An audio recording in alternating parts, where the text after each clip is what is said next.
I was in the kitchen, folding an old tablecloth when I heard the knock. It wasn't loud. It was familiar, rhythmic, like the way Daniel used to knock when he wanted to play hide and seek. My hands froze mid-fold. After 40 years, that kind of knock shouldn't make me feel anything, but it did. My knees went weak, and for a second, I couldn't move. Then I walked slowly toward the door, like my body was moving on its own. Daniel disappeared on a rainy Tuesday afternoon. He was only 5. One moment he was playing in the backyard, the next he was gone. No screams, no clues, no footprints in the mud. Just gone. The police searched for weeks. Volunteers combed through the woods, checked every shed, every barn. I remember standing at the edge of the lake behind our house, screaming his name until my voice cracked into nothing. My husband tried to be strong, but grief ate through our marriage like termites. He left 5 months later and never came back. People stopped asking about Daniel after a while. They said things like, "You have to move on," or "God has a reason." But how do you move on from a hole that never closes? How do you make peace with silence? I spent years talking to him out loud, like he was still there. I'd sit by the window every evening, imagining what he'd look like at 10, then 15. I baked a cake every year on his birthday, just a small one. Chocolate, his favorite. I never stopped hoping, but I stopped expecting. There's a difference. Hope keeps you breathing. Expectation kills you slowly. So when I heard that knock, 40 years later, something deep inside me stirred. It wasn't logical. It wasn't even possible. But I opened the door anyway. He was tall, grey in his beard, wrinkles at the corner of his eyes. But I knew those eyes. I'd seen them every day in the mirror. My legs gave out. I don't remember falling, but I remember the warmth of his arms catching me before I hit the floor. He looked at me like he had waited a lifetime for this moment. There was hesitation in his eyes, pain, confusion, fear. But there was also recognition, like the part of him that still remembered being a boy in my backyard had finally woken up. I clung to his arm, still not believing. Was this a dream? A cruel illusion? But his touch was real. His hands were large, worn. The hands of a man who had worked hard, maybe suffered. But they were warm, familiar. I hadn't felt that in 40 years. I didn't know where else to go. He whispered. His voice cracked. It sounded older than I imagined, like gravel over glass. I led him inside, silently. No questions yet. My heart was too loud to hear anything else. He sat on the same couch where I had cried for him night after night. For a moment, we just stared. I couldn't speak. Tears blurred my vision. I reached for his hand, and he let me. He told me his name was David now. That's what they called him. The people who took him.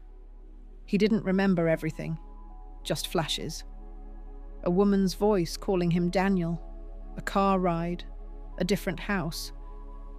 Then years of silence. When he was old enough, they told him his mother had abandoned him, that she didn't want him. That's why she never came for him. He believed it for a long time. But something never felt right. He said every time he closed his eyes, he saw a swing in the backyard and a woman with soft hands brushing his hair back. That woman was me. My hands trembled as I touched his face. So many years had passed. 40. And still, the shape of his jaw, the dimple on his chin, the slight slant in his nose, they were mine. My boy was here. My boy had come back to me. I wanted to scream, to collapse, to hold him and never let go. But I stayed still. He needed space. He needed safety. He needed answers too. And slowly, I began to speak. About the day he vanished. About how I searched. how I never stopped hoping, how the police eventually gave up, how I lit a candle for him every night for 4 decades.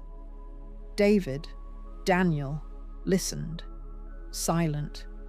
His eyes didn't blink much, maybe afraid this would vanish if he looked away. Then he reached into his coat and pulled out something, a paper, worn, folded 100 times. He handed it to me. It was a drawing, a house, a swing, a woman, and a tiny scribble in the corner. "Mommy," he said he drew it when he was 6, just before they took it away from him, just before he forgot my name. I held that piece of paper like it was sacred.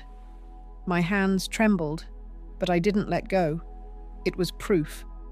Not just that he remembered me, but that he had fought, in his own quiet way, to keep a part of his childhood alive. I wanted to ask 1,000 questions, but my voice kept catching in my throat.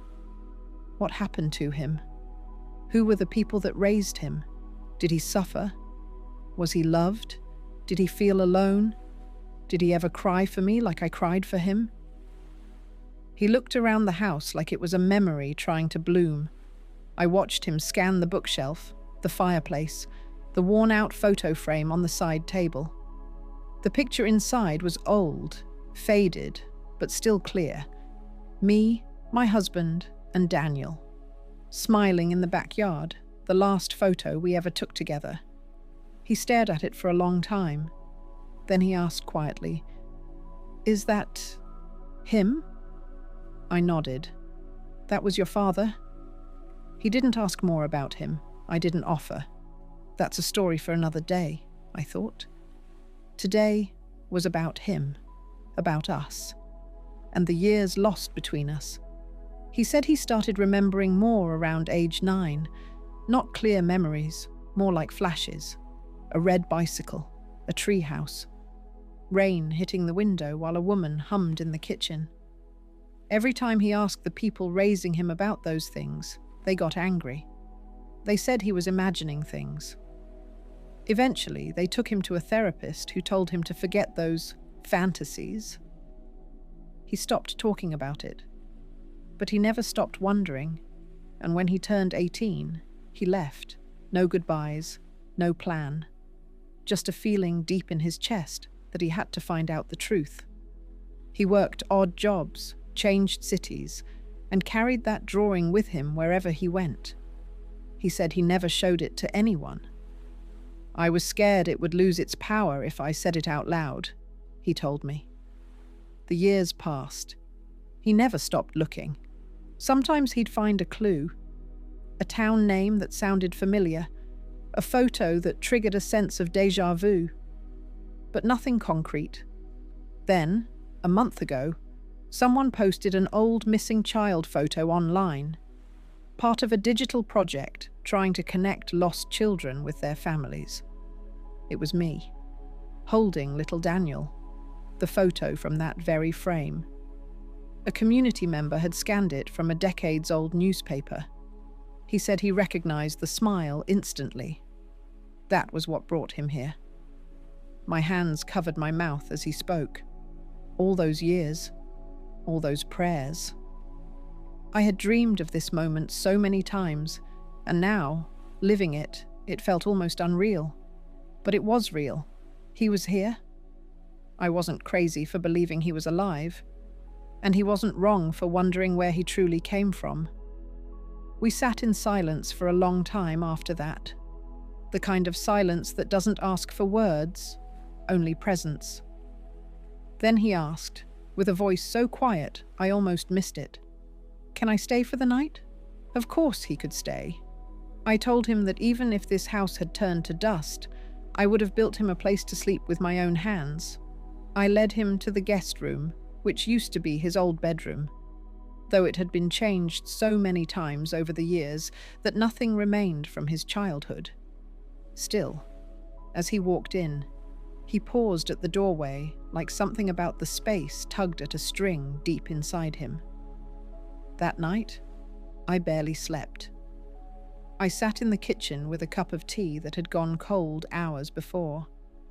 I kept staring at the hallway, at the door to the room where he lay. Was he really there? I had imagined this night so many times. In my dreams, he was still 5, still small enough to carry in my arms.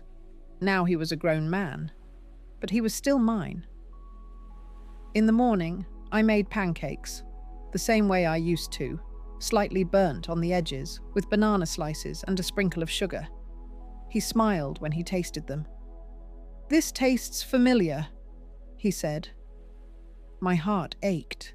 How many times had he eaten pancakes elsewhere, without knowing these were the ones meant for him? We spent the day walking through old photo albums. I showed him the nursery he slept in, his first birthday cake, the toy truck he loved. Some things made him tear up. Others made him laugh. He said he felt like he was watching someone else's life, but the feelings were his.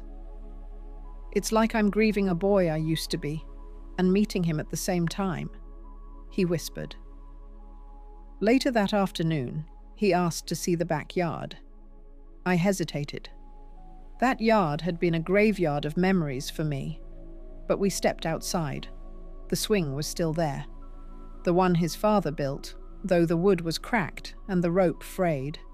He stared at it for a long time. "I remember falling off this once," he said. "I scraped my knee. You kissed it and said it would heal faster." I blinked back tears. "It did, didn't it?" I whispered. Then he turned to me with a question I didn't expect. "Do you remember the woman with the red scarf?" I froze. A chill crept down my spine. That detail, that was never public. It wasn't in the newspaper articles or the police reports. Only I knew that. The woman we saw near the gate 2 days before he vanished. A stranger who waved once, then disappeared. I remembered thinking she was lost, or maybe just odd. "Yes," I said slowly. "Why?" He looked away. "She was the one who took me. She was the one who took me." Those 6 words sliced through the quiet like a knife. I felt the teacup in my hand begin to shake, and I had to set it down before it shattered. For a moment, I just stared at him, trying to breathe, trying to process. All these years, I imagined Daniel had been taken by some faceless, nameless monster, someone in the shadows. But now, he was giving her a face, and a memory, and a scarf. "Do you remember anything else?" I asked, my voice barely above a whisper. He nodded slowly. "Bits and pieces. She wore a red scarf and smelled like lavender. I remember her holding my hand. She said you were sick, that she was taking me somewhere safe. I was scared, but she kept smiling. She had a soft voice, like yours." My stomach turned. I remembered that woman, vaguely. I'd only seen her once, from the kitchen window. She waved. I waved back, polite but cautious. I told myself she was just a passerby, maybe from the neighborhood. I never saw her again. Or so I thought. Daniel looked at me with searching eyes. "She raised me like I was hers, but she was always distant. She never let me call her Mum. Just Marie." Marie. I repeated the name in my mind like a curse. It meant nothing, yet suddenly it held everything. The woman who stole my son had a name, and for 40 years she lived with it, wore it, answered to it, while I screamed into empty pillows and lit candles for a boy who never heard them. "Do you know where she is now?" I asked. He paused. "She died 2 years ago. Heart attack. I was there." There was something hollow in the way he said it. No grief, no anger, just absence. As if he'd lost something a long time ago and only now understood what it was. "Before she died," he continued, "she left me a letter. She said she wasn't my real mother. She never explained why she took me. She just said she loved me too much to let me go. I didn't understand. I still don't. I swallowed hard. There was so much he didn't know, and now I wondered if I had the strength to tell him the full truth.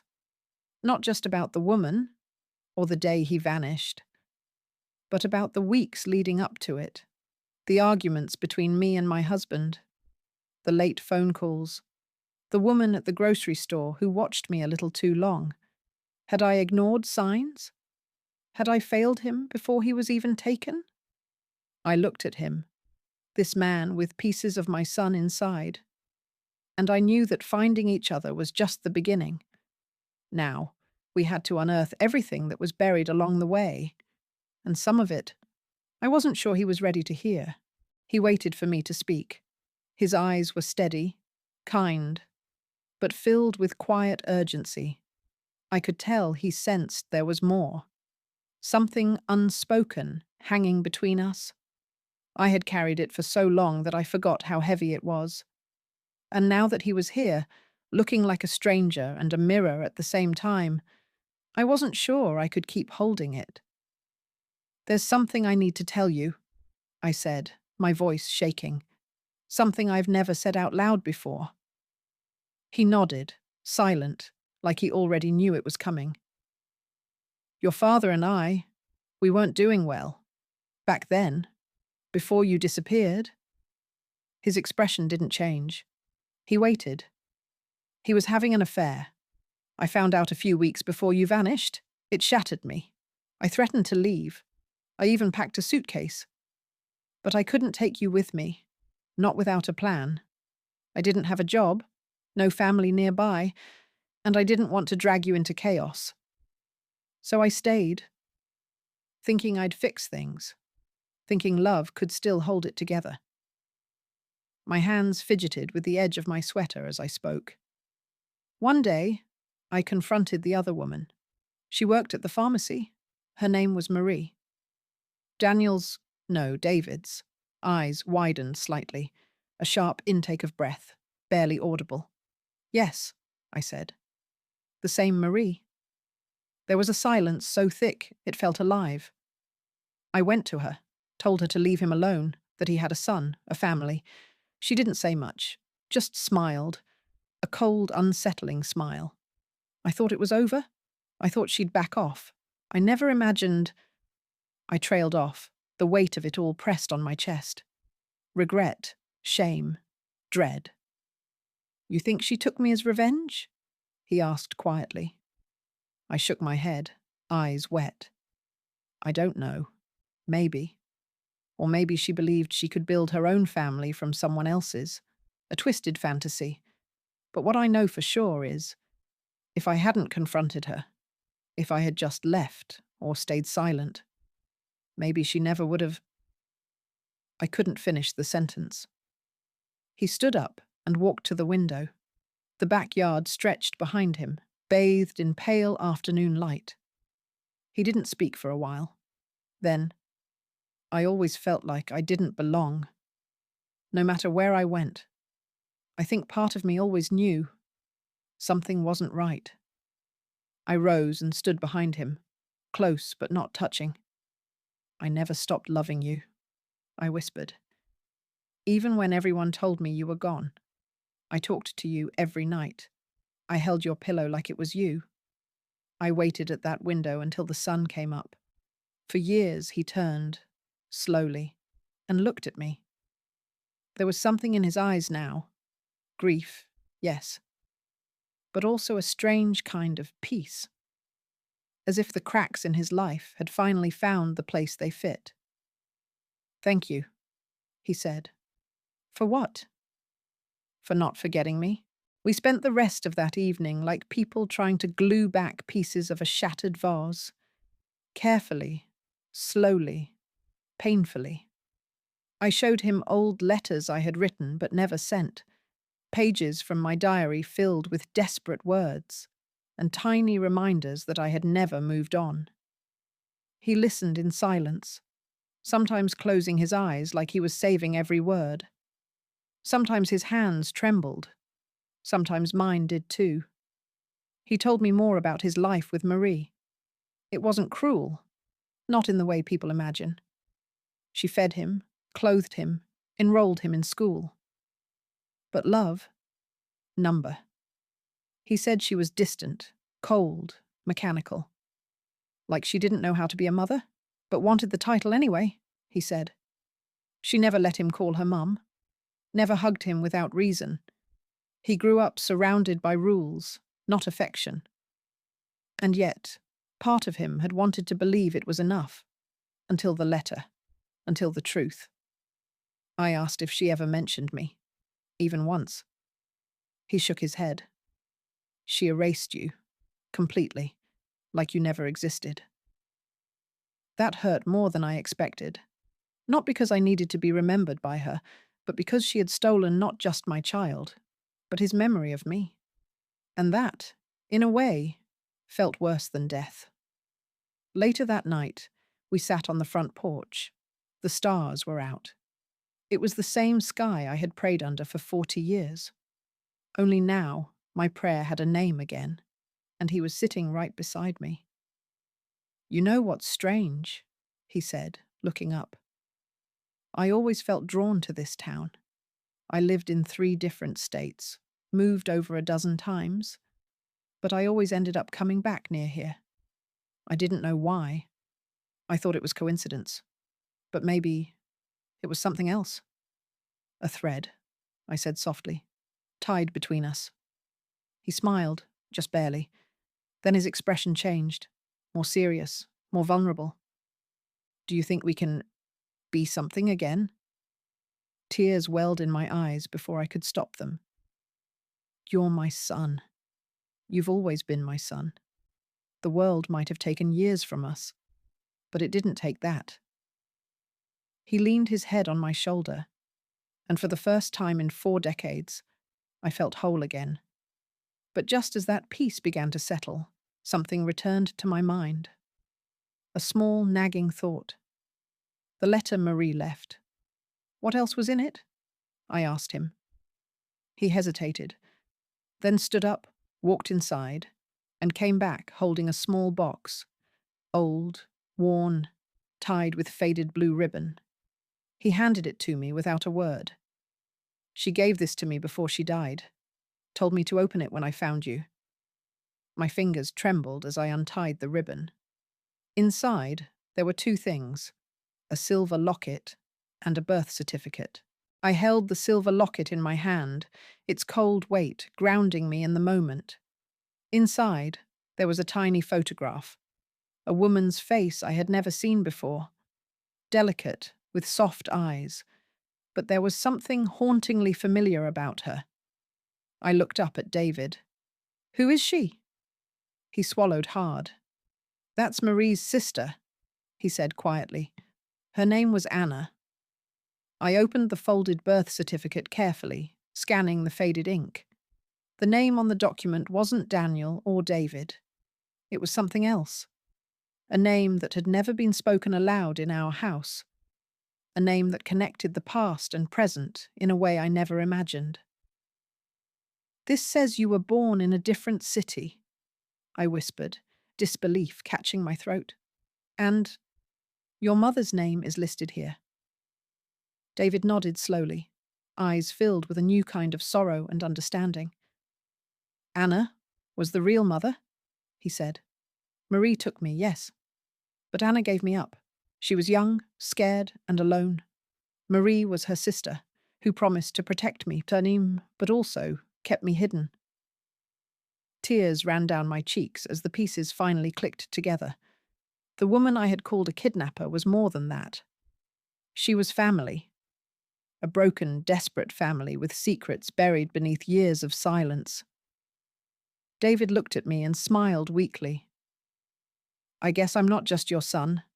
I'm a piece of many stories." I pulled him close, holding him as if to keep him safe from all the years lost and pain endured. "You are my son, no matter what the papers say." We stayed like that for a long time, letting the past settle around us like dust. Then, for the first time in 40 years, I felt a new beginning bloom inside me. fragile but fierce, like a small flame refusing to die. And as the sun rose, casting light through the worn curtains, I knew we would face whatever came next, together.